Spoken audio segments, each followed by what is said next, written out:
dia, pessoal. Um prazer enorme estar com vocês aqui mais uma vez. Dessa vez será virtual aí por conta de todos os acontecimentos. E aproveitar esse momento que todo mundo está em casa e dar continuidade a alguns pontos importantes que acontecem aí com relação à implementação da LGPD no Brasil. Estamos com a Gisele participando aqui também junto com a gente. Gisele, está me ouvindo? Tô te ouvindo. Bom dia, gente. Tá, nós teremos aí 90 minutos. Vou contar um pouco sobre a Manage Engine, fazer uma breve introdução, coisa muito rápida. Tá, meu nome é Tony Mar, sou o responsável técnico da Manage Engine no Brasil e falar um pouco sobre a nossa história. A empresa chama-se Zorro Corporation e tem 3 empresas que ficam embaixo dessa estrutura.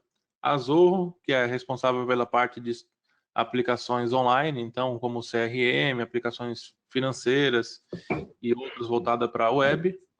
A Manage Engine, que é a parte de soluções voltada à gestão de infraestrutura de TI.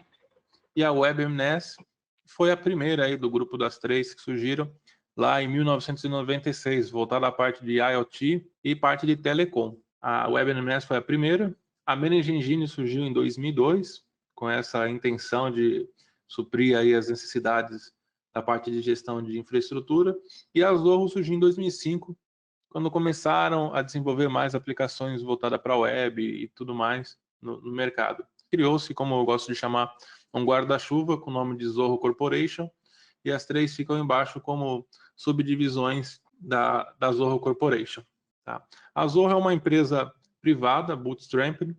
O que quer dizer isso? É uma empresa que não tem capital externo envolvido. Tudo que é desenvolvido é com o próprio ganho. Tá? Então, 100% das nossas aplicações foram desenvolvidas por nós, tá? Sem nenhum investimento exterior, tá? Nenhum capital externo para auxiliar. Então, somente o que nós fazemos é conforme a nossa demanda, o nosso crescimento, e temos um crescimento sustentável com relação a isso.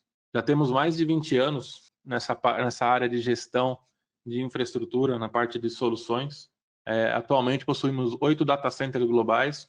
No futuro aí muito breve deve vir um nono aí em alguma região que está em crescimento há um bom tempo aí. Já atingimos a marca de 50 milhões de usuários no mundo. E falando um pouco da Manage Engine como organização das soluções em si.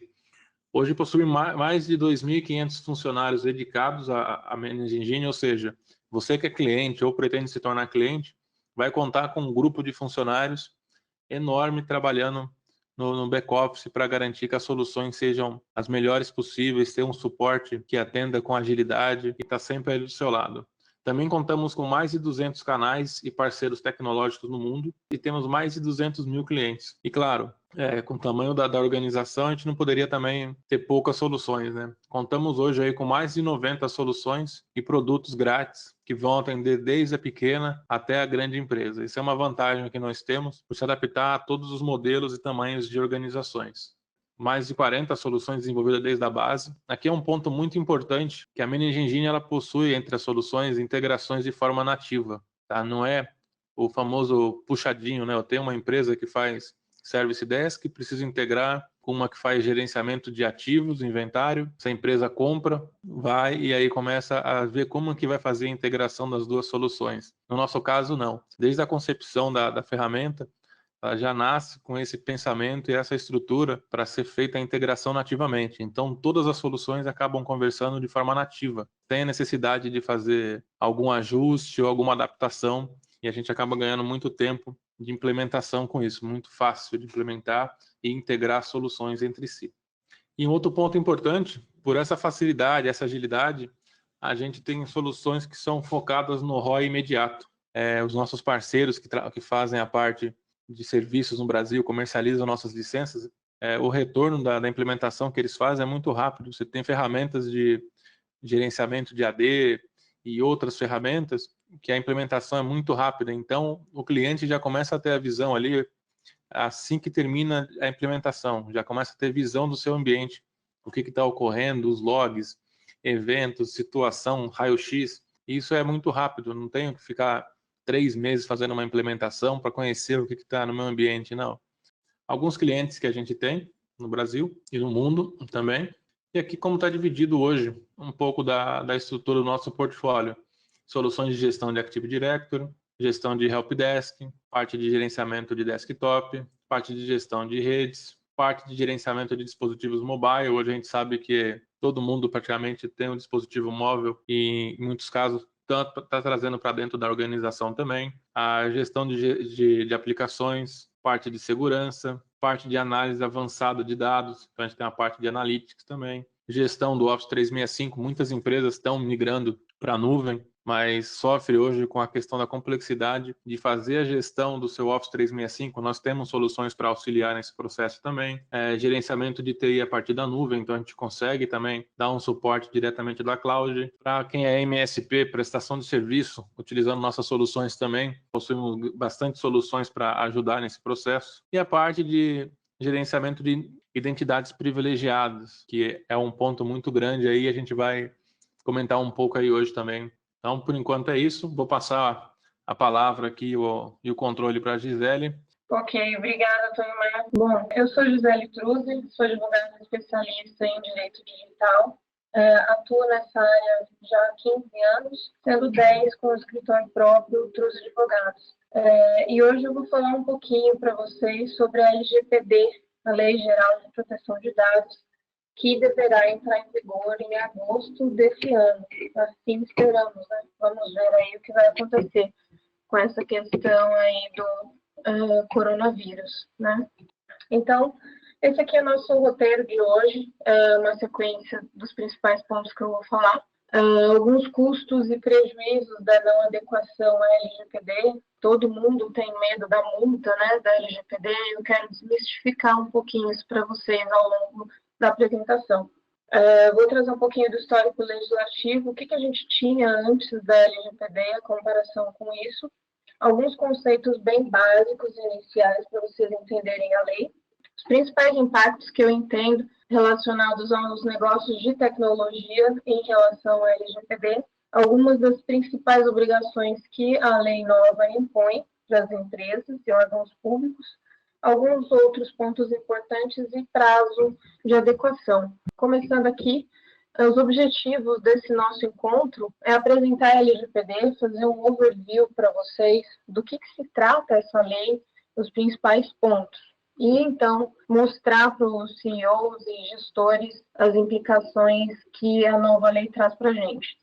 Começando da interpretação da lei, eu digo que do fim para o início, né, a gente começa a falar de custos e multas, que muita gente tem medo. A não adequação à LGPD pode acarretar multas que vão desde uma simples advertência até sanções, né, econômicas, um prejuízo aí, uma multa imposta baseada em 2% do faturamento do grupo econômico da empresa no Brasil, até 50 milhões de reais por fato. Ou seja, a cada incidente que se relacione a uma infração LGPD ou um incidente de vazamento de dados, a empresa pode ser multada por essa base, de 2% do faturamento do grupo até 50 milhões. Aqui eu acho que vocês já estão de cabelo em pé, e eu digo calma, não é bem assim, porque se nós formos pensar em implantarmos a LGPD nas nossas empresas com o medo da multa, as coisas não vão funcionar muito bem. É o que eu digo, que aí você vai fazer um compliance na tua empresa, naquele ditado, para inglês ver. E eu entendo que não deve ser assim. Então, a minha missão aqui é desmistificar para vocês que se tem que implantar a LGPD, porque senão a nossa empresa vai tomar uma multa. Não é por aí. Eu entendo que nós temos que implantar a LGPD para criar uma cultura de proteção de dados e privacidade, e porque a LGPD fomenta também o desenvolvimento tecnológico e econômico das empresas.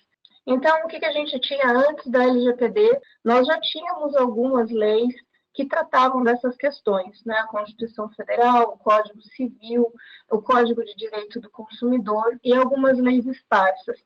Em específico, veio o Marco Civil em 2014, falando de questões bem peculiares sobre dados sigilosos, dados pessoais, e criando obrigações para as empresas provedoras de serviços de internet.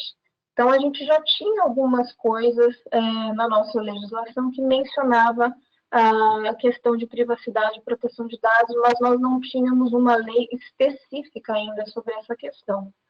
E aí, então, o Marco Civil criou a obrigação de se manter os registros de conexão dos usuários, né? Registros de conexão, espero que a maioria de vocês saibam, né? Consiste no IP, data, horário e fuso horário dessa conexão. E para os provedores de conexão, as empresas que provêm serviços de conexão à internet, a obrigação de armazenamento desses registros é de 1 ano. E para os provedores de aplicações, que são todas aquelas empresas que não são provedoras de conexão, a obrigatoriedade do armazenamento desses logs é de 6 meses. Isso gerou algo na nossa legislação que nós não tínhamos antes, que é a obrigatoriedade de se manter os registros de conexão. E aí, com base nisso, as empresas passaram a ter que tomar certos cuidados quanto ao armazenamento de dados de conexão e agora também dados cadastrais. Então, as empresas tiveram que criar formas de se manter os cadastros de usuários e formas de armazenar e guardar esses logs de conexão em ambiente seguro. Sobre a guarda e armazenamento de logs de conexão, nós não temos uma lei específica, um regulamento específico que nós esperávamos que viesse do Marco Civil.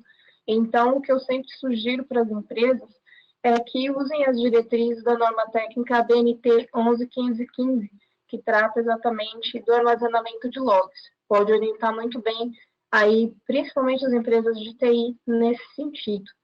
E aí, outra responsabilidade que o Marco Civil trouxe para as empresas foi a revisão dos contratos, termos de uso, políticas de privacidade e toda a sua documentação jurídica aí relacionada à guarda e armazenamento de dados de conexão e dados cadastrais. Tá? Então, nós começamos a ter ali, em 2014, uma lei que passou a tratar mais especificamente da guarda de dados e passou a inserir na nossa legislação questões muito importantes sobre privacidade. Após a sanção da LGPD, a gente teve um cenário mundial bem diferente, tá? Então, aqui nesse mapa, vocês têm uma visão depois da sanção da LGPD, onde os países que estão em azul são aqueles que já possuem legislação em vigor, né, ou publicada, que é o nosso caso, que tratam de dados pessoais e privacidade, proteção de dados pessoais e privacidade. Os países que estão em vermelho são aqueles que têm somente um projeto de lei ou uma iniciativa legislativa sobre proteção de dados pessoais e privacidade. E aqueles que estão em bege são aqueles que não têm qualquer iniciativa legal a respeito, tá? Então, agora o nosso país entrou na lista desses que já possuem lei específica a respeito. Vocês devem estar se questionando ali, né, em relação aos Estados Unidos, né? Poxa, mas não tem nada a respeito? Acontece que esse mapa foi construído com base em legislações federais, né, uma legislação unificada. Nos Estados Unidos, o sistema legal deles é diferente. Então, cada estado, né, cada província ali tem uma lei específica. Então, há lugares como a Califórnia, por exemplo, que tem uma lei específica de proteção de dados pessoais e privacidade, e em outros locais não. Veio aí, então, a LGPD, que não foi assim algo que surgiu do nada, né? Eu sempre faço questão de frisar isso, não foi algo que surgiu de surpresa, ela veio aí fruto dessa tendência mundial dos países terem uma legislação específica a respeito, e ela veio também fruto de debates e legislações esparsas que nós já possuímos no nosso ordenamento jurídico aqui no Brasil. Então, a LGPD acabou por unificar cerca de 36 a 40 normas esparsas que nós já tínhamos no nosso ordenamento jurídico. Então, ela unificou questões que eram específicas do setor financeiro, né, como os regulamentos do Bacen, dos setores de crédito, de publicidade, né, as diretrizes do CONAR, de seguros, que é a SUSEP que regula, de saúde, de mobilidade urbana, que são leis municipais, cada município edita a sua, e questões de educação, entre outras aí. Então, enquanto a gente tinha regulamentos, normas esparsas em cada setor, a LGPD veio e unificou isso tudo, né? Ela verticalizou a questão do tratamento de dados pessoais, da proteção de dados e da privacidade, padronizou de uma forma geral. E aí eu entendo que a LGPD tem uma função muito importante dentro desse contexto todo que eu disse lá no início para vocês. Eu entendo que ela tem uma dupla função e uma das principais questões da LGPD é que eu entendo sim que é uma lei que ela fomenta o desenvolvimento econômico e tecnológico pelo seguinte: a partir da questão em que a LGPD obriga as empresas e os órgãos públicos a se adequarem a essa nova lei, essa nova realidade, a definirem questões importantes sobre tratamento de dados pessoais e privacidade, ela obriga também as empresas a criarem uma cultura de proteção de dados pessoais, não só internamente entre os seus colaboradores, mas também externamente com os usuários. E nisso a gente acaba também por se adequar a legislações internacionais. Um exemplo é que na Europa, por questão do GDPR, os países europeus eles não realizam transações econômicas com países que não possuírem uma lei específica sobre privacidade e proteção de dados. Aí está uma questão muito importante, o porquê que a LGPD surgiu, para poder validar as transações econômicas internacionais também entre o nosso país e os países europeus, ok? Então, obrigando as empresas, os órgãos públicos a se adequarem à lei, nós automaticamente colocamos essas instituições a par de uma negociação com um país internacional, com o mercado estrangeiro. E isso, obviamente, acaba por impulsionar a nossa economia. Além disso, a LGPD, por ter essa peculiaridade, ela faz com que as empresas inovem, né? Ela faz com que as empresas desenvolvam mecanismos tecnológicos novos, diferentes, para possibilitar um novo consentimento do usuário, por exemplo. Então, a gente tem que agora criar novos meios de se obter o consentimento ou novos meios para continuarmos a tratar os dados pessoais dos quais nós precisamos para manter o nosso negócio. Aí que ela força as empresas a inovarem, a criarem novas tecnologias também. Então, essa é a justificativa que eu entendo para a dupla função da LGPD. E a questão, o segundo ponto, é que, obviamente, é uma lei que protege direitos e liberdades fundamentais. Ela visa muito a proteção da privacidade e da proteção de dados do usuário, que, obviamente, é um direito constitucional, uma garantia nossa, mas que ele ficou um bocado esquecido nas legislações anteriores porque não era específico, tá? E o principal, o que a LGPD regula, o que ela trata? Proteção de dados pessoais, a gente fala de dados de pessoas físicas, tá? Então, aqui, pegando alguns trechinhos da LGPD, no artigo 3º, fala exatamente do escopo, o objetivo da LGPD, que é operações de tratamentos de dados realizadas por pessoa natural, pessoa física, ou realizadas por pessoa jurídica, de direito público ou privado, ou pode ser, então, uma empresa privada ou um órgão público, independente do meio. Isso pode ser online ou offline, do país de sua sede ou do país onde estejam localizados os dados. Trocando em miúdos, significa dizer que a LGPD se aplica para qualquer operação de tratamento de dados pessoais, seja essa operação realizada por uma pessoa física, por uma empresa, por um órgão público, ou dentro de um ambiente offline, totalmente analógico, ou em um ambiente online. Dentro do Brasil, quando eu tenho os meus servidores alocados aqui, então eu vou aplicar a LGPD se esse tratamento de dados ocorrer no nosso país. Eu também vou aplicar essa legislação se esse tratamento de dados for feito por uma empresa estrangeira, mas a sua operação de tratamento visa indivíduos localizados no Brasil. O alvo desse tratamento de dados são pessoas que estão aqui fisicamente no Brasil ou passando pelo Brasil. E também se aplica a LGPD a dados pessoais que são objeto do tratamento coletados aqui no território nacional. Então, pode ser uma pessoa estrangeira, ela não reside no Brasil, mas ela está de passagem pelo Brasil ou no momento da coleta do dado, ela estava passando pelo território nacional. Então, a aplicabilidade da LGPD é bem ampla, tá? Então, um pouquinho dos conceitos aí sobre dado pessoal para vocês entenderem a lei. A LGPD conceitua como dados pessoais informações relacionadas à pessoa natural, a pessoa física, identificada ou identificável. Identificada, eu sei que é aquele sujeito. Identificável é que ela pode ser identificada, ela pode ser individualizada dentro de um grupo. Números identificadores significam aí uma documentação, número de RG, um número de IP vinculado a uma pessoa. Dados locacionais podem entrar aí também, dados de geolocalização e identificadores eletrônicos, tá? Qualquer numeração vinculada a IP, geolocalização, vinculados a um indivíduo, tá? E esses dados sozinhos, um IP sozinho, não identifica uma pessoa, mas esse IP associado a outras informações pode identificar.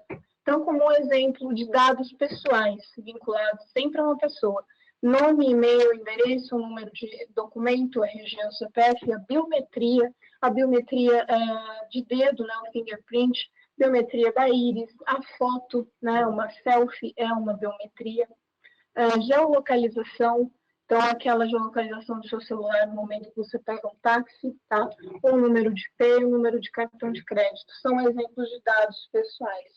E dados pessoais sensíveis são aqueles que, além deles identificarem uma pessoa, eles dizem ainda algo mais sobre essa pessoa, sobre a vida dela, a ponto de eu já entrar na esfera da privacidade. E os dados pessoais, eles merecem um tratamento bem específico e diversificado frente às outras informações. Então, os dados sensíveis são aqueles que estão relacionados à origem racial ou étnica, convicções religiosas ou políticas, que estão associados a entidades religiosas, filosóficas, políticas, saúde, vida sexual, dados genéticos ou biométricos. Aí, aqui, os dados genéticos e biométricos associados a uma pessoa, eles passam a ser dados sensíveis. Então, informações de um prontuário médico, informações de um exame de imagem, isso tudo pode ser entendido como dado pessoal sensível. Pela LGPD também são entendidos como dados pessoais sensíveis os dados pessoais de menores de idade, também vão ter um tratamento diversificado, tá? E aí, dados anonimizados, eles são aqueles dados pessoais que já não podem mais identificar o seu titular. Então, eu tiro a identificação, a personalização desse dado, e eu não sei mais dizer quem é essa pessoa, ela não pode mais ser identificada. E aí, sim, eu posso utilizar esses dados para fins estatísticos, para pesquisas, para fazer uma métrica para minha empresa, em cartórios, convênios com o poder público, aí sim eu posso usar esses dados de maneira tranquila para Big Data e outras operações sem que eu precise identificar o indivíduo. Aí vamos lá para as bases legais, é uma parte muito importante da LGPD, está lá no artigo 7º da lei. As bases legais da LGPD são as autorizações que a gente diz que a lei nos concede para fazer o tratamento de dados. Ou seja, a sua empresa que faz um tratamento de dados pessoais precisa mapear esses dados e entender quais são esses dados e como ocorre esse tipo de tratamento e, então, compreender qual base legal da LGPD se aplica ao tratamento de cada base de dados. Eu posso ter 10 bases de dados na minha empresa, onde cada base de dados eu consigo fundamentar o tratamento em uma base legal diversa da LGPD, tá? Eu não preciso estar de acordo com essas 10 bases legais da LGPD. Basta fundamentar o meu tratamento de dados em uma só para estar compliance com a lei, ok? Então, vamos lá. A primeira, e é sempre mais falada, é o consentimento. Então, o consentimento é uma das principais bases legais, e ela é a única base legal onde a gente precisa de autorização do titular. Então, é aquele ok, aceito, que você clica aí num termo de uso, numa política de privacidade, e você dá o seu consentimento. Ela não precisa ser exercida todas as vezes. Eu não preciso ter o consentimento do indivíduo a todo momento. Há questões específicas, tá? A segunda base legal é o cumprimento de obrigação legal, que ela se fundamenta em uma portaria, em uma lei, né, alguma diretriz de um órgão regulador, em que o controlador do dado, aquele que detém os dados do titular, precisa cumprir essa legislação. Um exemplo, sua empresa precisa do CPF do seu cliente para emitir nota fiscal e cumprir obrigações com o fisco. Então, a gente tem aí um exemplo simples de cumprimento de obrigação legal. Terceira base legal é a execução de política pública. Isso aqui a gente vai usar mais para os órgãos públicos. Essa base legal é a que fundamenta o Estado coletar e tratar dados pessoais para fins de segurança pública, para fins de saúde, para finalidade de execução de qualquer política mesmo, pública voltada à população. Então, isso aqui, para a empresa privada, a gente não vai utilizar. A quarta base legal é a execução de contrato. Então, o controlador do dado, aquele que detém o dado, né, e pode até fazer a coleta e tratamento desse dado, ele precisa tratar esse dado para execução de um contrato. Então, se você é uma empresa de TI, você tem um contrato com o seu cliente, onde você trata os dados dos colaboradores do seu cliente, nessa situação, você não vai ter o consentimento desses colaboradores, porque você não tem uma relação comercial com eles. Mas você tem um contrato com a empresa que é sua cliente. Então, para executar esse contrato, você precisa tratar esses dados. É um exemplo simples também de execução de contrato. A quinta base é o exercício regular de direitos. Essa base legal ela está associada a exercício regular de direitos em processos judiciais, administrativos, fiscais, onde eu preciso daquele dado pessoal para providenciar um processo judicial. É intrínseco àquele processo judicial, administrativo, que eu tenha acesso àquele dado. Sem aquele dado, eu não vou conseguir utilizar, não vou conseguir executar a minha finalidade, tá? Proteção da vida ou proteção à vida, ela está vinculada a tratar o dado pessoal sempre que for necessário para proteger a vida do seu titular. Um exemplo aqui seria no momento em que você dá entrada em um hospital, em que você está inconsciente, você não tem acompanhante, e o hospital pega ali seus documentos e preenche a sua ficha, faz o seu cadastro ali, sem a sua assinatura, sem o seu consentimento. Mas nesse momento a proteção da sua vida era muito mais importante que o seu consentimento, tá? A sétima base legal, tutela de saúde, onde aí o controlador dos dados vai coletar e tratar esses dados de saúde para questões específicas do ponto de vista da saúde. E aí não é necessário o consentimento do titular. Então, aí a gente pode colocar nesse exemplo as operadoras de saúde, o SUS, tá? Fazendo tratamento de dados de saúde específicos para oferecer os serviços de saúde para o indivíduo. A atividade acadêmica, oitava base legal, é para fins específicos de pesquisa, onde se tratam os dados pessoais exclusivamente para finalidades acadêmicas. A nona base legal é proteção ao crédito. Ela também não precisa de consentimento específico, tá? Porque ela prevê o tratamento desse dado para fins de crédito, para fins de proteção ao crédito. Então, é o que faz o Serasa, um exemplo, tá? E aqui a gente entra nessa proteção ao crédito, a gente entra num debate muito forte com a questão da lei do cadastro positivo. A mesma coisa que entra num debate muito forte é a sétima base legal, a tutela da saúde, em relação à indústria farmacêutica e às farmácias também, as grandes redes de farmácias.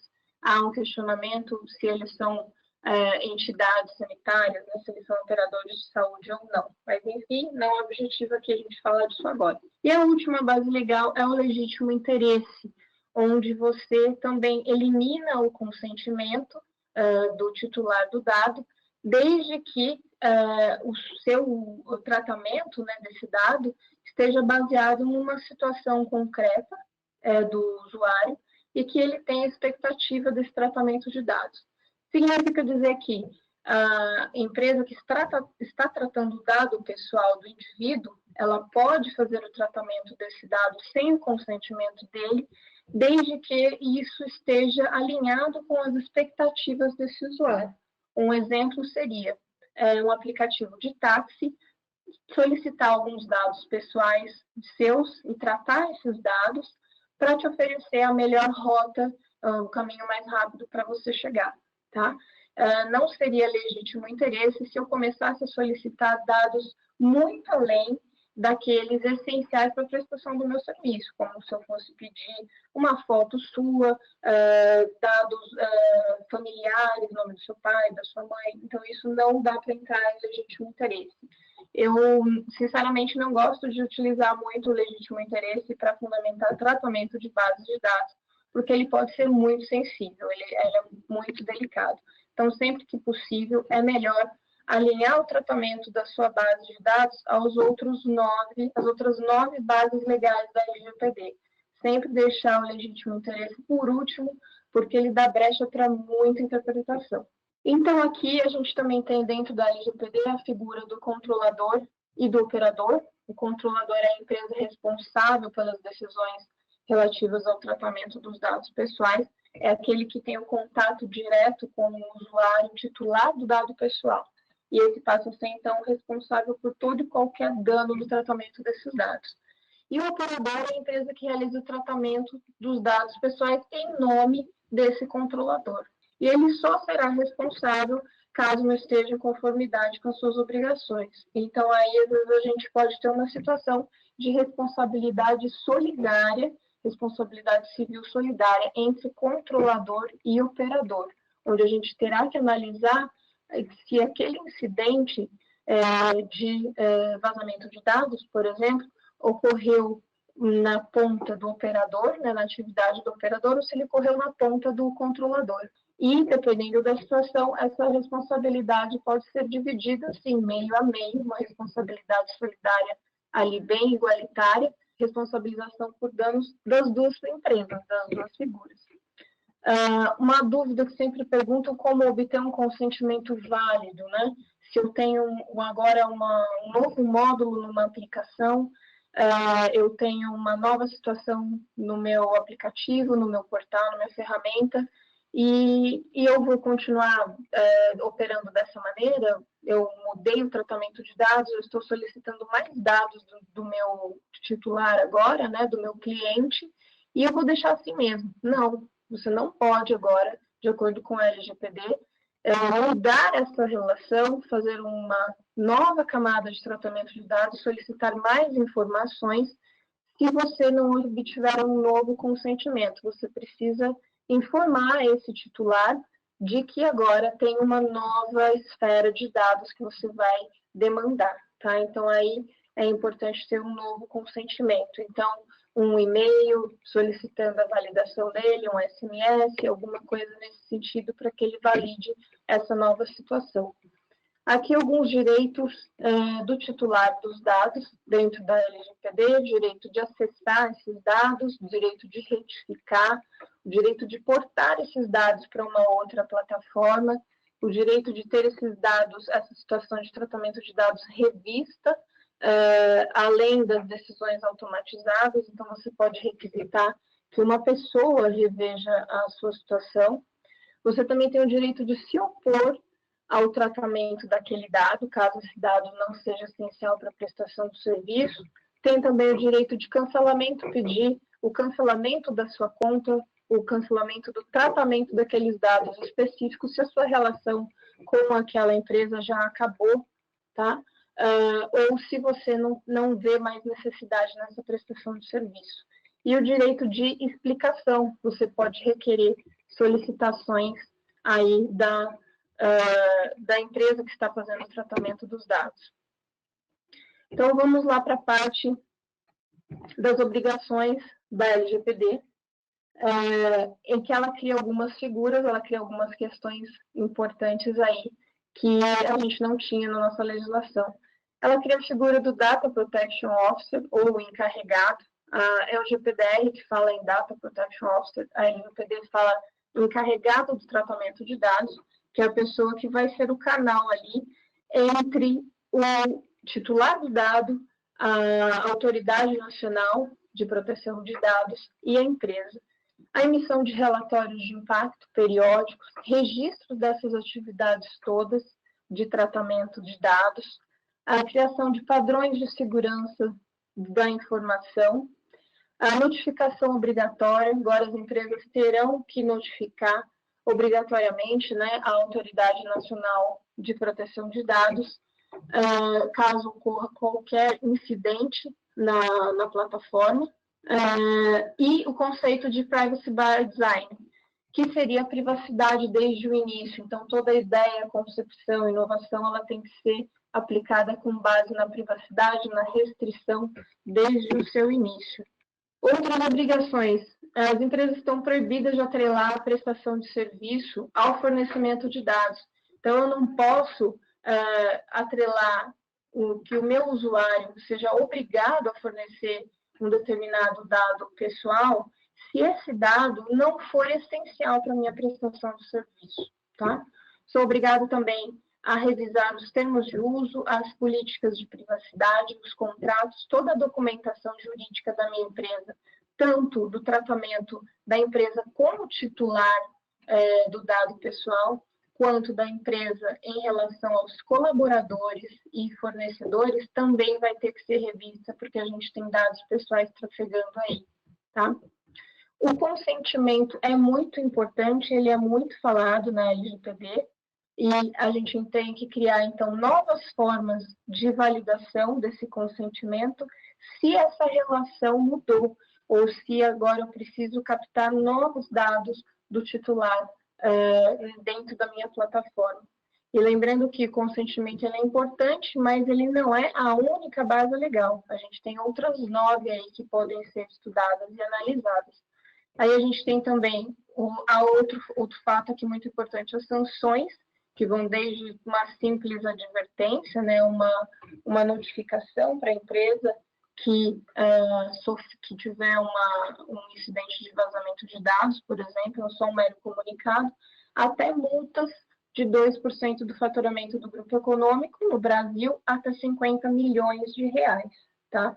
Então, as multas são altas, sim, e são por cada fato, por cada incidente. Tá? Mas lembrando que a questão da LGPD, eu vejo como importante, não é só a gente pensar na multa, é em todo esse tratamento de dados sendo feito de forma válida e com uma compliance legal, com normas de segurança da informação, com cultura de proteção de dados dentro da empresa. Se a gente pensar dessa maneira, enxergar a LGPD como um fomento ao desenvolvimento tecnológico, um fomento ao desenvolvimento econômico, né? Pensar em implantar a LGPD na nossa organização com essa visão, obviamente a gente vai chegar nessa compliance da lei e não vamos sofrer a multa. Mas se a gente pensar só na multa e quiser implantar a LGPD só com o medo da multa, a gente vai acabar fazendo tudo correndo de uma maneira que não deve ser adequada, e aí vamos esquecer da parte principal da lei, que é a proteção de dados, a cultura de privacidade e proteção dos dados pessoais. Então agora vocês devem estar me perguntando, né? E aí, Gisele, o que a gente vai fazer agora? Né? A LGPD já foi aprovada, foi em 14 de agosto do ano passado. Ela tem aí a data para começar a entrar em vigor, a sua data de vigência é 14 de agosto desse ano. Agora, com essa situação da pandemia, nós não sabemos como isso vai ser tratado pelo governo. Há rumores de que ela seja prorrogada por 6 meses, né? Ninguém tem certeza ainda, mas todos nós do mundo jurídico estamos trabalhando, pensando em que, de fato, ela vai começar a viger em 14 de agosto desse ano. Pelo seguinte, até por conta da situação do coronavírus, há muitas empresas e também o governo fazendo tratamentos de dados pessoais por questão da pandemia. Então, aí a gente enxerga como sendo a LGPD muito importante para ser implantada em agosto mesmo, para que o cidadão aí não sofra com questões invasivas relacionadas ao tratamento de dados pessoais. O que a gente acredita que pode ocorrer é que ela, de fato, passe a valer em agosto desse ano, mas com um prazo de 6 meses sem aplicação de multa pela Autoridade Nacional de Proteção de Dados. Vamos ver o que vai acontecer, né? Nós tivemos aí um período de 2 anos de vacância para adaptação dos órgãos públicos e das empresas. Foi criada a ANPD, Autoridade Nacional de Proteção de Dados, né, com indicações de nomes para composição. Tivemos a obrigatoriedade de emissão de relatórios de impacto pelas empresas para demonstrar esse compliance com a nova lei. E aí, assim que a lei entrar em vigor, as empresas terão que ter tudo em dia. Os termos de uso revistos, as políticas de privacidade, revisão de contratos, toda a documentação jurídica das empresas terá que ter sido revista a partir desse momento para demonstrar compliance com a lei, tá? Na sequência, nós teremos as primeiras fiscalizações, em que a gente vai ver aí as advertências, as multas e algumas auditorias sendo realizadas. E, na sequência, com base nesse aprendizado da lei, vamos passar a ver boas práticas setoriais. Então, enxergar a lei como uma vantagem competitiva, porque se sua empresa demonstra que está compliance com a LGPD, obviamente, o seu cliente vai enxergar a sua empresa com uma credibilidade muito maior. Isso vai dar também segurança jurídica para a sua empresa no mercado. Demonstra competitividade, demonstra credibilidade, segurança jurídica, e aí sua empresa passa a ter um diferencial em relação às outras no mercado. Pode até impactar em aumento do valor das ações se for uma empresa aberta em bolsa. Então, aí está a vantagem positiva da LGPD no impacto da economia também. Então, a gente também tem elaboração de códigos de boas condutas pelas empresas, né, com questões definidas internamente sobre como a equipe vai tratar os dados pessoais. As questões relacionadas à anonimização de dados é importante, o que fazer com os dados de um legado que eu adquiri da minha empresa, os dados do passado, pré-LGPD. Então, eu posso fazer uma criptografia, ou eu posso fazer uma anonimização para evitar a identificação dessas pessoas, e aí sim caminhar no sentido de criar uma cultura de proteção de dados pessoais.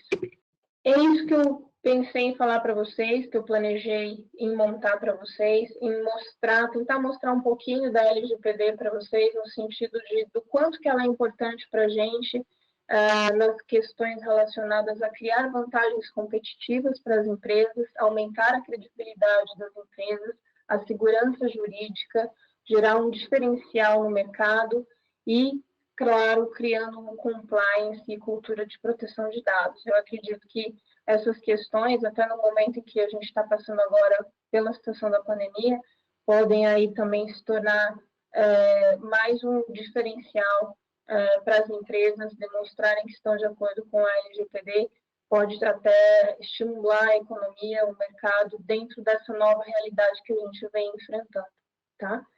Então, agradeço vocês aqui pela presença aqui até o final, e agora eu já estou dando os meus minutos aqui programados, eu agora fico aberta aí às perguntas. Obrigada, gente. Valeu, Gisele, mais uma vez. Eu tinha comentado que a gente ia fazer já para o final as questões, mas tem algumas questões para você aqui, Gisele. Bom dia. Então, no caso de um ponto eletrônico, em que são coletadas a cada batida a coleta da selfie e a geolocalização do funcionário, cairia na aplicação da LGPD? É isso? E aí o complemento dela é o seguinte: caso afirmativo, que tipos de cuidado uma empresa de TI que possui essa solução, que está em um ambiente de nuvem, deveria ter?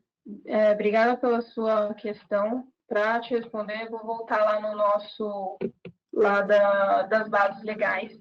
A questão do ponto eletrônico, da coleta da selfie do usuário, ela entra, sim, da forma dentro da LGPD, tá? Pelo seguinte: para o empregador coletar o dado do empregado, ele tem um contrato com esse empregado. Então, ele também precisa ter o consentimento desse empregado para essa coleta de dados. Então, a gente pode colocar aqui as questões relacionadas a ponto eletrônico, né, na base do consentimento, num primeiro momento. Então, no contrato de trabalho, tem que ter uma cláusula específica mencionando que o colaborador autoriza essa coleta de digital ou da selfie no momento ali da entrada do ponto. Então, aqui o consentimento é importante, mas ele não é o único e não é essencial.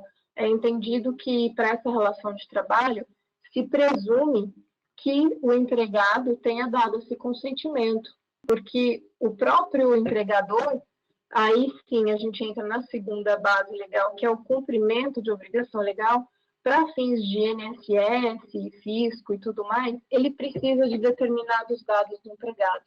Então, ele vai ter que coletar certos dados para garantir que o empregado está cumprindo o seu horário de trabalho específico, que é de fato aquela pessoa, que não houve uma fraude, né, se isentar de qualquer problema. Então, a gente também poderia colocar como cumprimento de obrigação legal em relação ao governo, a questões de INSS e tudo mais, a coleta desses dados. E também a gente pode até pensar na base legal de execução de contrato, porque há um contrato de trabalho entre o empregado e o empregador. Então, em qualquer uma dessas bases legais, eu entendo que isso fundamenta o direito e o dever da empresa coletar e tratar esses dados do empregado, tá? Qual que era a segunda parte, Tony Mar? Que tipos de cuidado uma empresa de TI que possui essa solução e está em um ambiente de nuvem deveria ter? Primeiro ponto, ter um contrato de trabalho muito bem redigido, com uma cláusula específica determinando a captura desses dados dessa forma. Então, uma cláusula dizendo que o colaborador aceita a coleta da selfie, aceita o fingerprint de dedo, que ele tem ciência dessa coleta e autoriza a coleta desses dados pessoais que agora são sensíveis, a gente precisa do consentimento. Se a gente tiver biometria, então a foto e o fingerprint, a gente precisa do consentimento. Então, uma cláusula específica no contrato de trabalho onde o colaborador tem que validar isso, ele tem que autorizar e assina, seja em ambiente eletrônico ou não, é essencial. Bom, obrigado, Gisele. Tem mais algumas perguntas aqui, mas eu vou fazer a minha parte agora. Ela perguntou qual é o papel da TI na LGPD e também do outro colega que também tem um questionamento bem parecido com esse. Então, eu vou fazer agora a segunda parte do webinar e aí no final a gente abre mais um pouquinho para discutir esses pontos, a forma mais simplificada para vocês entenderem como TI e a parte jurídica aí vai caminhar lado a lado nessa parte aí da LGPD. Ok. Então, dando sequência aqui à segunda parte do seminário, agora falando um pouco mais com relação a questões técnicas voltadas para a parte da LGPD e como que iremos atender os requisitos da LGPD, né? A Gisele já deixou aí um bom caminho andado aí com relação à parte jurídica da encrenca aí que vem para frente e como fazer isso de uma forma simplificada. E aqui o objetivo é mostrar como a parte técnica vai auxiliar na adequação para o atendimento da LGPD. Como a Gisele comentou, não foi algo que nasceu do dia para a noite. Ninguém acordou e falou, hoje eu vou bolar uma lei para colocar todo mundo debaixo de uma auditoria, ter esse tipo de controle. Não. Isso já são coisas que vêm caminhando ao longo do tempo. Então, aqui um pouco da nossa agenda, tá? Só para a gente caminhar aí o que a gente vai mostrar hoje, para entender onde nós estamos, qual a importância de proteger os dados, ainda mais agora com relação à LGPD, o que sabemos sobre nossa rede, que aqui é um grande mistério, ainda mais com a entrada da LGPD, o pessoal vai ter que descobrir o que está rolando dentro da rede, qual o papel do DPO nas organizações, e aqui um ponto bem importante, que é o papel do servidor de arquivo no armazenamento de dados sensíveis. Além, claro, do compartilhamento de acesso com terceiros ou com qualquer colaborador. Qual é o impacto disso na parte da LGPD?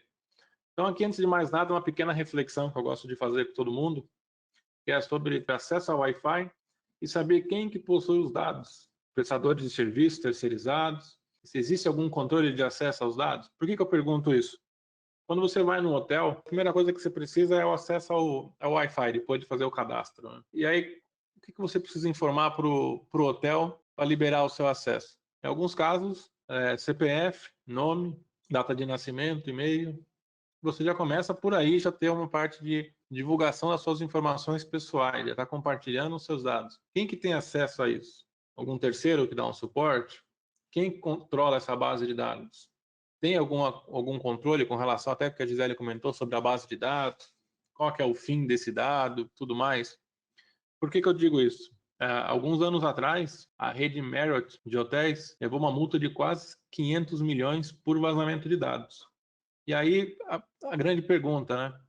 Quanto tempo eles levaram para descobrir que estava ocorrendo o vazamento de dados? Foi um dia, 2 dias, nem 3 dias. Uma rede desse tamanho demorou 4 anos para conseguir ter uma informação sobre o vazamento de dados. Enquanto isso, estava tudo rolando lá, desde 2014, o vazamento de dados. Mais de 383 milhões de hóspedes tiveram seus dados vazados. E por que aconteceu isso?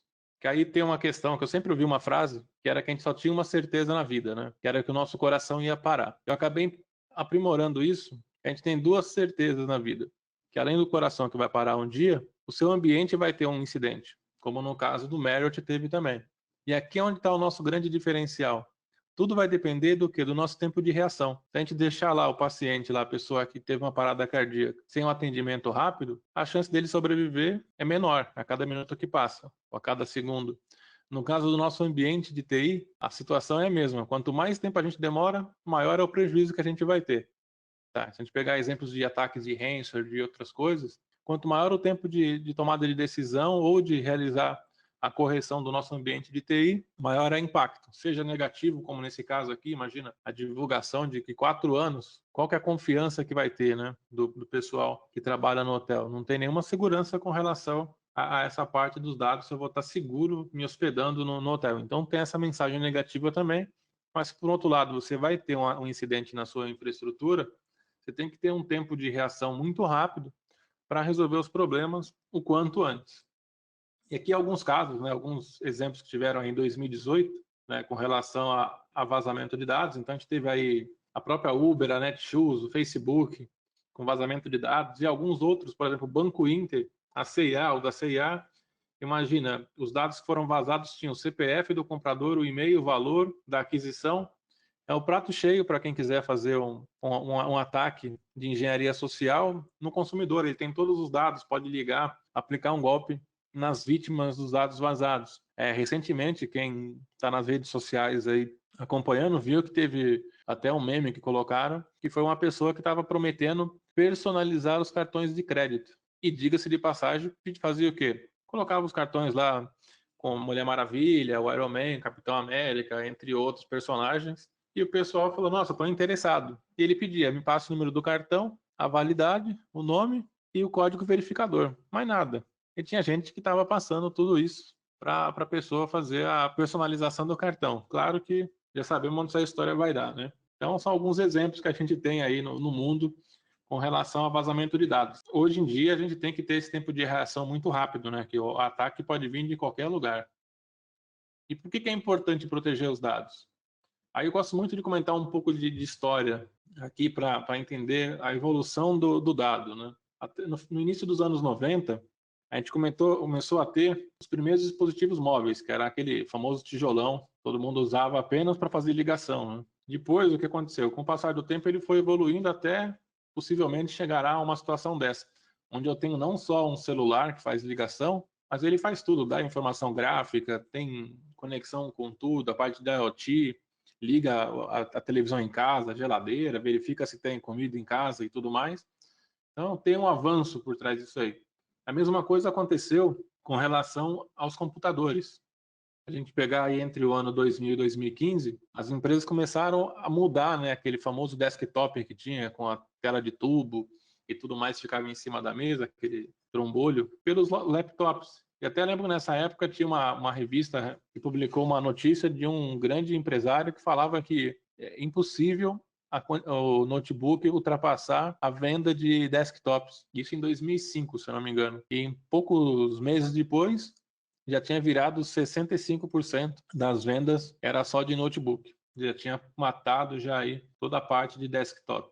E com isso começou a ampliar também a utilização e a mobilidade, né? Então a gente começa a ver que o mundo está se comportando diferente, né? Não tem mais aquela questão, como no passado, eu gosto muito de usar esse exemplo, eu ia consultar um saldo no banco. Ou você ia até o banco, que era o mais comum, e depois começaram a surgir aqueles aplicações que você colocava no seu computador, no seu desktop por disquete, e não tinha CD naquela época, colocava o disquete e você conseguia acessar o Home Bank para verificar somente o saldo da sua conta. E com o passar do tempo, o que a gente tem hoje aí? No celular você consegue visualizar, transferir, fazer qualquer tipo de ação através de um smartphone. Nem preciso ter um laptop. Eu consigo fazer tudo isso e ainda de uma forma remota. Não preciso estar em determinado local para fazer isso. Então, hoje, a gente tem vários fatores aí que culminaram com a expansão de tanto da parte de tecnologia, para o lado positivo, quanto também portas que foram se abrindo para ações de pessoas com má intenção de fazer ataques e se tirar proveito disso. Então, o que aconteceu nesse período aí de 2000 a 2015? Teve uma grande mudança no comportamento. Também começou-se a mudar a cabeça do pessoal, porque como eu tive esse tipo de mudança de cenário, também comecei a pensar mais e dar prioridade a questões de utilização de política de acesso e permissões.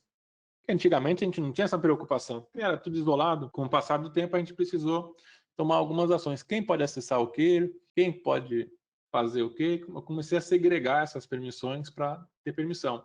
E aí eu gosto de um pouco de história, para chegar na LGPD. Você já tinha aí nesse período COBIT, CUSO, a ITIL, a ISO 27000, depois 27001, outras coisas, PMBOK e outros tantos aí, que são livros de apoio, são bases de informação que vieram para ajudar a gente. Não foi algo que apareceu agora para tumultuar tudo, não. Foi sendo trabalhado. Então, eu consigo ter aqui boas práticas, consigo ter aqui a parte de análise de risco, pontos importantes de segurança, que já vem de um bom tempo.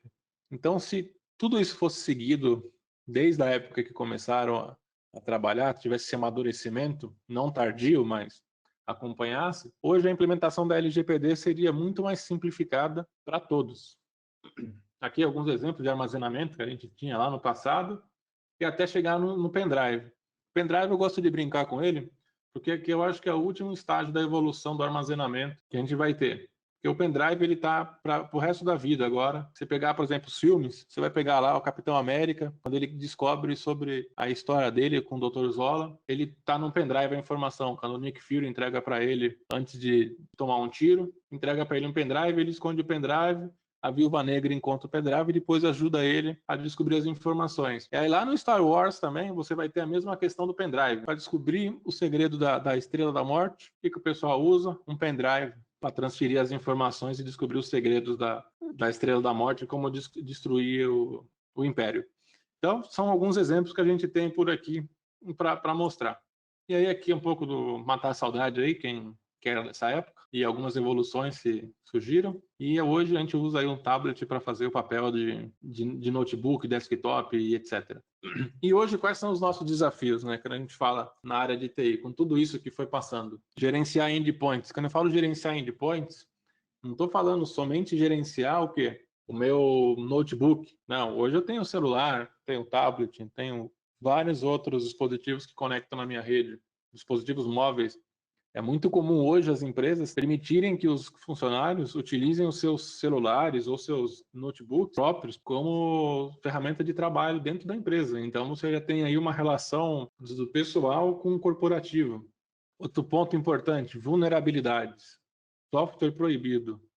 A utilização do USB, isso aqui é extremamente importante. Por que vulnerabilidades? Quanto mais dispositivos eu tiver na minha rede, maior o número de vulnerabilidades que eu posso vir a ter. Por quê? Se eu não tiver um gerenciamento e identificar o que tem em cada dispositivo, de porta aberta, de serviço rodando, eu vou deixar uma porta aberta para a entrada de algum mal intencionado. E software proibido também é um caminho para isso, né? Quem não ouve a história do coleguinha que baixou a barra para colocar no browser para ficar minerando Bitcoin enquanto não está fazendo nada? É muito comum a gente ver esse tipo de coisa. Ou, vou baixar um joguinho aqui ou um programinha para me ajudar em alguma coisa. São softwares que podem, ou até que não estão em compliance com a política da empresa também. São softwares que podem conter algum malware que vai comprometer o seu ambiente. E o USB é a mesma coisa. Todo mundo lembra, né? Clássico isso nas universidades. Laboratório de universidade, se não tiver um antivírus muito bom, pendrive é o cara que vai colocar ali o laboratório para baixo, né? Porque ele vai acabar com tudo e vai parar o ambiente inteiro com questão de vírus. E na empresa é a mesma coisa, né? Um terceiro que vem trabalhar, fazer a atualização de um software, traz um pendrive com os dados para ser mais rápido, para não precisar usar a internet ou algo nesse sentido, ele pluga na máquina e faz a transferência. E quem garante que é somente a transferência da nova aplicação ou se ele não está pegando algum dado? Aí a gente já começa a falar de outros pontos. Aí também entra a parte de compliance, como é que eu consigo atender determinados compliance dentro da organização. E tudo isso vai levar em rota de colisão com a LGPD, porque eu tenho que tomar essas ações para conseguir suprir e atender a demanda da LGPD. Gerenciamento de patch aqui, muito ligado à parte de vulnerabilidades. Então, apliquei um patch que parou meu ambiente, ou está faltando um patch que vai me gerar uma vulnerabilidade. E aí a parte de controlar acesso a recursos de rede. Imagina, vai um terceiro trabalhar, legal, ele não está usando o pendrive, mas ele precisa acessar o servidor. O que eu faço? Eu crio um usuário para ele, passo o usuário e a senha do ambiente para ele fazer o acesso, ou, por exemplo, uma pessoa vai dar manutenção no banco de dados, eu passo o usuário de sysadmin para ele. Não são pontos que a gente tem que se preocupar hoje, né? E cada vez mais isso aí vai acabar se afunilando para a gestão. Então, tenho que ter algo que me suporte para a tomada dessas decisões e ter um controle maior sobre a minha infraestrutura. E a parte, claro, de gerenciar políticas de segurança. Se não tiver uma política de segurança bem definida, a chance de ter algum problema é grande. E aí, outro ponto, né, que eu já comentei, dispositivos móveis, mas aqui com relação à parte de Bring Your Own Device, onde as pessoas levam o celular. Então, imagina aquele vendedor de bebidas que passa no comércio e faz entrega, ele tira o pedido pelo celular dele, ele pode fazer um vazamento de dados por ali. Como é que eu faço a gestão disso? Então, são alguns pontos que a gente tem. E qual que é a transformação que a gente vai passar esse ano aqui?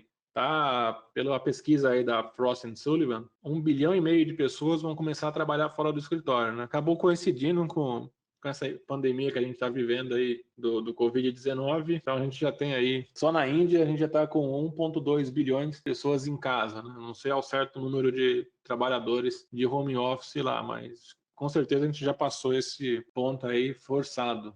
E a gente está falando de tablets, celulares, laptops, e a gente precisa ter o quê? Quando a gente tira o funcionário ou faz uma extensão da nossa empresa para fora do escritório, a gente precisa trabalhar num ponto chamado segurança. Se a gente não tiver algo voltado à segurança, é difícil da gente gerenciar onde estão esses laptops. Se roubam um celular, roubam um tablet, qual a informação que está indo junto nesse celular? O que eu faço? Como é que eu gerencio tudo isso? E aí o ponto importante, vazamento de dados. Como é que fica isso? Vazou algum dado? Algum funcionário tirou aquela bendita selfie na sexta-feira, sextou com um print da aplicação atrás, mostrando todos os dados da empresa, de algum funcionário, de algum terceiro, alguma coisa assim. Preciso tomar esse tipo de cuidado também. Malwares, outro ponto importante que a gente precisa tomar. A gente não tem mais o controle local da pessoa ali, né? Hoje o controle tem que ser em qualquer lugar. A gente precisa tomar umas ações para controlar essa parte e tratar os malwares também. E aí aqui eu separei 2 pontos importantes do artigo da LGPD, que é o artigo 46 e o 50. No 46, ele diz basicamente o quê? Segurança, medidas de segurança e proteger os dados pessoais de acesso não autorizados. E o artigo 50, que é sobre boas práticas e governança. Seria nada mais nada menos do que pegar as boas práticas que eu já tenho, os livros, toda a literatura relacionada a isso e criar procedimentos, normas de segurança para mitigar os riscos que eu tenho dentro da organização e como atender isso de uma forma bem simplificada. Tá? Então, eu separei esses 2 pontos que são criteriosos aqui e os mais pesados para você já conseguir atender basicamente tudo. E aí aqui o ponto do papel do DPO nas organizações. O nosso Data Protection Officer, como a Gisele já comentou anteriormente, ele vai ser o responsável na empresa por zelar pelos dados, as regras, a lei, ter aquele saber o que está acontecendo, ter as informações, a prática, conhecer tudo o que passa ali dos dados e reportar isso na organização para tomada de decisões. E aqui ele vai ter que ter algo que o apoie para essa tomada de decisão. Ele não pode aqui esperar muito tempo para tomar uma decisão, já tem que ter a informação ali na ponta dos dedos. Então ele tem que ter uma solução por baixo ali, apoiando ele para a tomada de decisão. E aqui eu brinco que ele é o nosso Jarvis. Ele vai estar ali brigando contra as ameaças externas do mundo digital para garantir que a empresa continue funcionando ali, tenha o menor tempo de parada possível ou incidente. E o que o DPO vai precisar? Conhecer as vulnerabilidades que tem no sistema, controlar as aplicações, gerenciar o USB, porque o USB ele vai acompanhar a gente por um bom tempo aí com relação ao acesso, delimitar quem que pode acessar, o que que pode, monitorar esse tipo de acesso, gerenciamento de segurança, acesso aos dados e muitas informações, limpeza de dados desnecessários.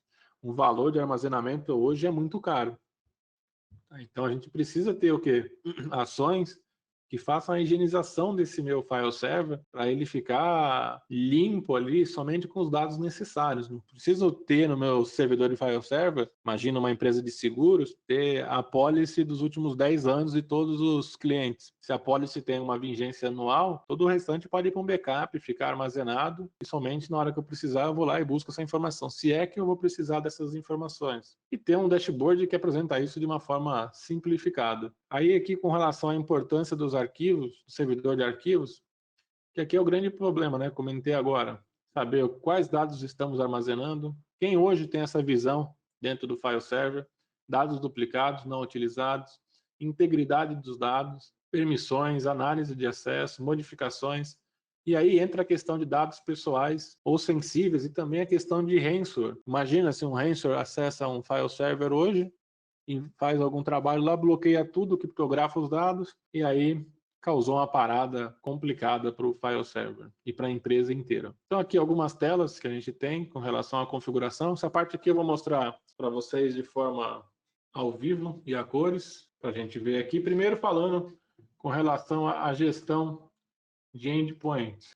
Então aqui eu consigo ter todo o meu acompanhamento, ter todo o acompanhamento da vida do meu endpoint dentro da organização. Então eu consigo ter dashboards com parte de inventário, parte de compliance, a parte de configurações que eu tenho dentro da minha rede, de fazer configurações, aplicar templates para Windows, Mac, Linux. Isso é um grande diferencial que a gente tem para outras soluções. Então a gente não trabalha somente com um sistema operacional, e sim com três aí, os principais, o Windows, Mac e Linux. Consigo aplicar configurações, criar templates para aplicar várias, fazer a gestão de USB. E a parte aqui de vulnerabilidade que eu comentei durante a apresentação e aplicação de patches. Então, por aqui eu já consigo ver, por exemplo, o meu sistema, quais os equipamentos que eu possuo e saber, por exemplo, as vulnerabilidades que ele possui. Então, vulnerabilidades para o software, para o servidor aqui, configurações, softwares que eu tiver aqui, por exemplo, no ciclo, falta do ciclo, o fim do ciclo de vida de algum software, peer-to-peer, remote desktop. Então, eu consigo vir por aqui já, selecionar um recurso, por exemplo, nosso file server, e ver as vulnerabilidades, por exemplo, que ele possui de software. Os exploits que possui. Então, imagina, tem o .NET aqui, o framework, que está já defasado já. O que isso pode causar? Então, aqui ó, tem o 4.6. Quando que ele expirou? Em 2016. Então, aqui eu já consigo ter informações que vão me auxiliar na tomada de decisão também. Ah, eu quero saber por vulnerabilidade. Então, eu começo a ter as informações na ponta do dedo, que é o que eu preciso ter nesse momento crítico. Agilidade. Então, o que eu comentei antes. Quanto menor o nosso tempo de reação, quanto for mais rápido a reação, mais fácil de resolver a gente vai conseguir. Então, aqui, vulnerabilidades por servidor, para facilitar. Então, a gente vai ter tudo aqui, ó. Várias informações. E a vantagem é quem tem aqui no Desktop Central é que a parte de atualização deles de patch e tudo mais aqui da ferramenta também é para ferramentas de terceiro, como Adobe, Java. A gente sabe que o Java toda hora sai uma atualização nova. Então, por aqui a gente já consegue tratar esses pontos também. A gente consegue fazer o deployment de software. Posso vir por aqui e fazer a instalação de um software para o usuário, computador, e até mesmo criar um marketplace para que o usuário escolha o que ele quer fazer de instalação. Se for um software que envolva licenciamento, ele pode fazer a requisição e o meu time de TI faz a aprovação ou não. Consigo fazer o inventário também da solução, de tudo que eu tenho de software, do computador e tudo mais. Criar alertas. Consigo fazer o deployment de sistemas operacionais também, então, tudo numa única ferramenta.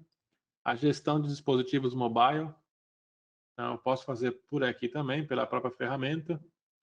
Ter essa parte, fazer um IP, fazer a geolocalização e tudo que eu tiver.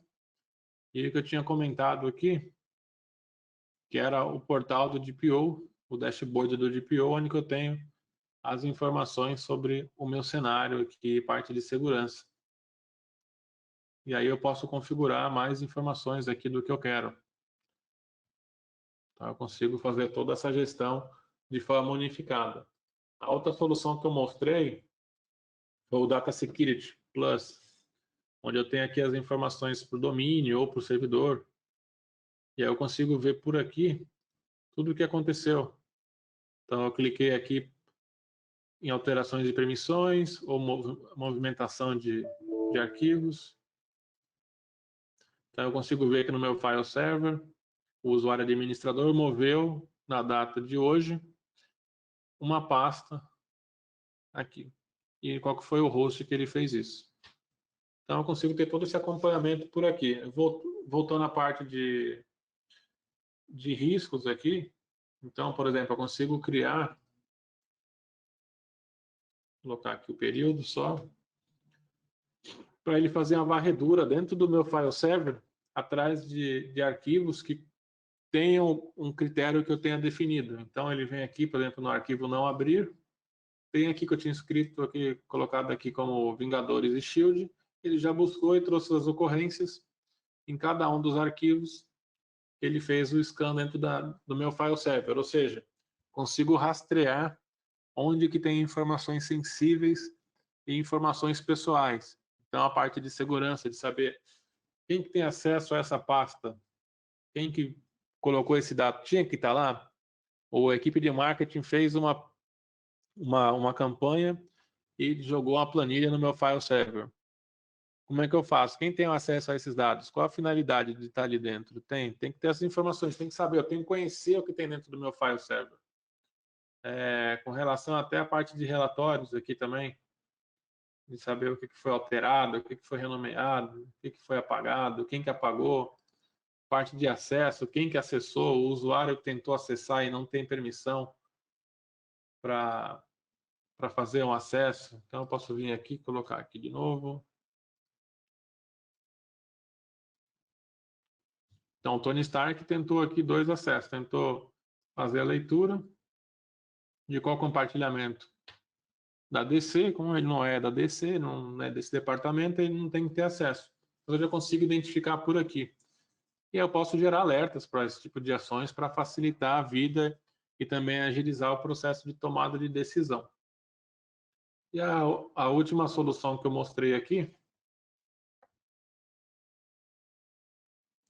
foi o nosso Password Manager Pro, que foi com relação a compartilhar o recurso, mas não compartilhar a senha.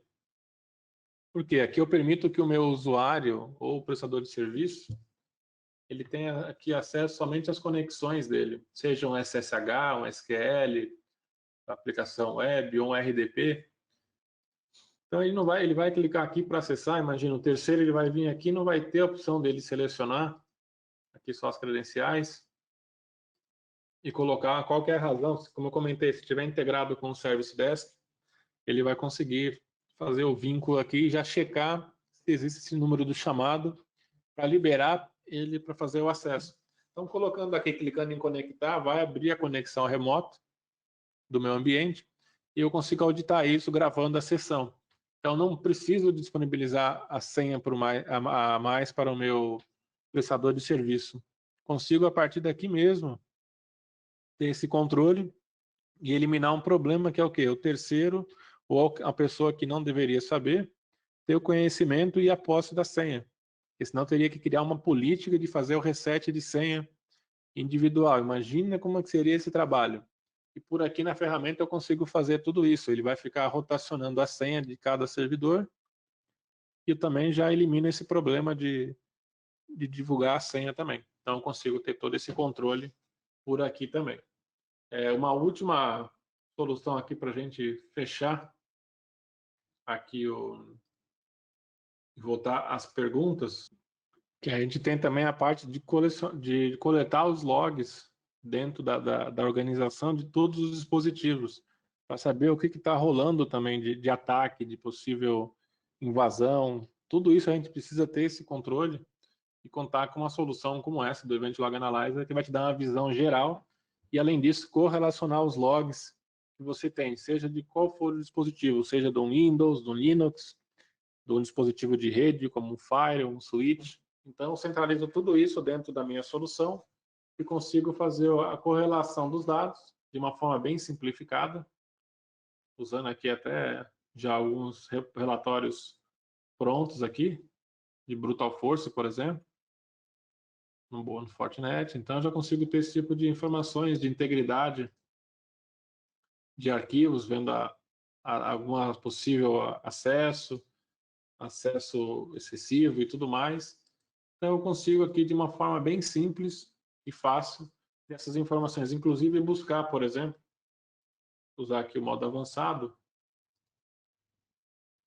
Então, a gente pode vir aqui e colocar username, por exemplo, admin, fazer a busca, e ele vai varrer dentro de todos os logs para trazer as informações. Aqui, no caso, não vai ter nenhuma, para mostrar para a gente onde que teve algo relacionado a admin, por exemplo.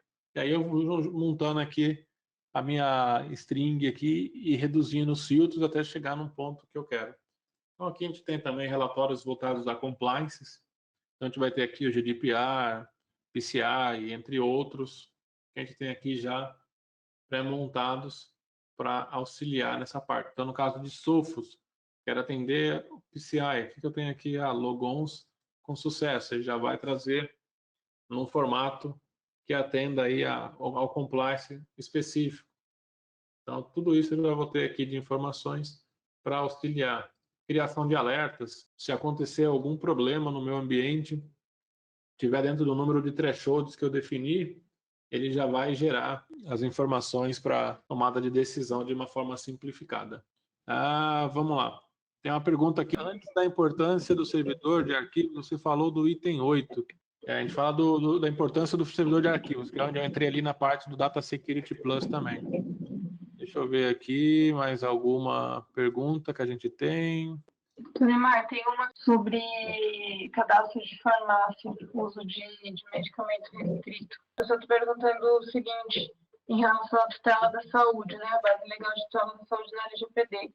Supondo meu cadastro em uma farmácia para uso de medicamento restrito, não será necessário consentimento, deixando assim a possibilidade de compartilhamento entre redes? Então, o que ocorre hoje em dia nas farmácias é a gente fornecer o CPF para compra de qualquer produto, o que não deve ser necessário. Você, para comprar um produto que não é um medicamento restrito, de uso controlado, você não deve ter que fornecer o seu CPF. Essa retenção do CPF que as redes de farmácia estão fazendo para esses casos em que não é medicação restrita, de fato, nós enxergamos como algo invasivo, que é contrário à LGPD. E, para isso, precisaria, então, do consentimento do usuário. Ele precisaria ser perguntado no momento e isso ficar registrado no sistema da farmácia de que ele está consentindo com o fornecimento do CPF dele para eventual compartilhamento com outras redes e outros parceiros, porque é isso que ocorre na prática, né?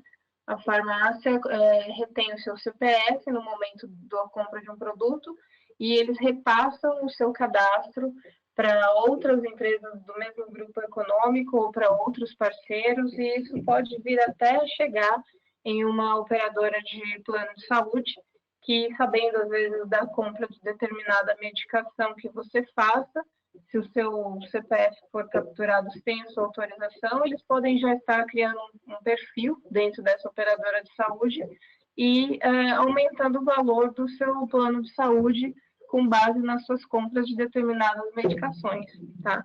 Então, a questão do CPF está dando muito problema, assim, entre o meio farmacêutico e a indústria farmacêutica e grandes redes de farmácia, assim, e ainda vai dar muito problema, porque a gente entende que esse fornecimento de CPF para medicação que não é uso restrito, ou compra de qualquer produto que não é medicamento de uso restrito, ele não é para fins de saúde, ele é para fins comerciais. Então, não entra ali na questão da obrigação do fornecimento desse dado dentro de uma farmácia, tá? Tem uma pergunta aqui que eu passei por ela, deixa eu chegar nela aqui. Quais seriam as diferenças entre as atividades do DPO e do operador? Tá. O DPO, ou o encarregado da proteção de dados, encarregado do tratamento de dados, ele é o indivíduo que vai ser o canal entre a empresa, a controladora de dados e a Autoridade Nacional de Proteção de Dados e o usuário. Então, qualquer indivíduo, qualquer titular do dado pessoal que queira um esclarecimento sobre privacidade e proteção de dados, ele pode encaminhar um e-mail para o DPO ou encarregado. Qualquer notificação que a Agência Nacional de Proteção de Dados emita, essa notificação vai ser respondida pelo DPO ou encarregado, tá? Então, ele é a figura central dentro da organização sobre questões relacionadas à privacidade e proteção de dados, tratamento de dados dentro da organização. O operador de dados é a figura da empresa ou indivíduo que vai tratar os dados dos titulares de dados a comando do controlador de dados. Então, nesse momento, veja o seguinte cenário. Nós temos, de um lado, a empresa A, que é a controladora dos dados, ela que tem relação com os titulares desses dados e tem essa massa de dados pessoais. E a empresa A, controladora, detém esses dados e encaminha esses dados para a empresa B, que é a operadora. Ela que vai fazer o tratamento desses dados, vai gerir esses dados, captar, tratar, minerar, fazer cruzamento de informações e ela que vai trabalhar essa base de dados da controladora. Então, o encarregado, ele não é aí uma figura, o DPO, ele não é uma figura da operadora, do operador de tratamento de dados. Ele está vinculado à empresa controladora. Então, ele pode ser um funcionário da empresa A, controladora dos dados, um terceirizado, pessoa física ou jurídica, vinculado à empresa A, controladora dos dados. O DPO, ou encarregado, ele vai responder para essa empresa A, para a controladora, tá? E o operador é a empresa ou o indivíduo que vai agir a mando do controlador, tá? Ele vai cumprir as funções que são determinadas pela controladora dos dados. Ou seja, o operador é da área de TI, correto? O operador, ele vai estar vinculado às funções de TI, tá? Então, um exemplo que a gente pode citar, a sua empresa, que é uma empresa de TI, resolve colocar toda a sua base de dados em uma cloud da Google ou da Amazon, qualquer gigante aí da web. Nesse contexto, a Amazon ou a Google são entendidos como operadores de dados. E a Google ou a Amazon não necessariamente são empresas de TI, né? Elas têm a TI entre uma das suas atividades, tá? Eu posso também, por exemplo, outros advogados, coloco toda a minha base de dados em um serviço, numa plataforma da Manage Engine. Então, nesse momento, a Manage será o operador desses dados. A Manage vai executar as ações que eu solicitar, tá? Então, a empresa operadora, ela vai executar funções relacionadas à TI. Não necessariamente que ela seja uma empresa de TI, mas obviamente ela vai executar funções de TI. Já acabou respondendo também um pouquinho da implementação, né? Ocorre juntamente com uma profissional, como no caso a Gisele, e junto com a área de TI, né? Então, como a gente já comentou aí, tem que ter uma parte de assessoramento jurídico aí para implementação, até porque o pessoal de TI, aí eu falo com experiência de causa, para questões muito ligadas ao jurídico, pode ter uma noção, mas nunca vai tirar o que o advogado, a parte que entende mesmo da coisa, e tem cada um ficar no seu quadrado e se ajudar, né? A ideia é essa daí. Você pode conhecer bastante, ser um estudioso do caso, mas nunca vai suprir aí um ao outro. Então é uma via aí de mãos dadas aí, apesar de que não é o momento para dar de mão dada, mas virtualmente aí tem que estar junto para fazer a implementação. Tá bom? Bom, pessoal, acho que já chegamos aqui, as dúvidas foram sanadas e agradeço novamente aí e até o próximo webinar. Muito obrigado a todos. Gisele, mais uma vez, brigadão aí pela participação do evento. Eu que agradeço a vocês aí pelo convite e agradeço a todo mundo aí que esteve online nesse tempo todo pela participação também.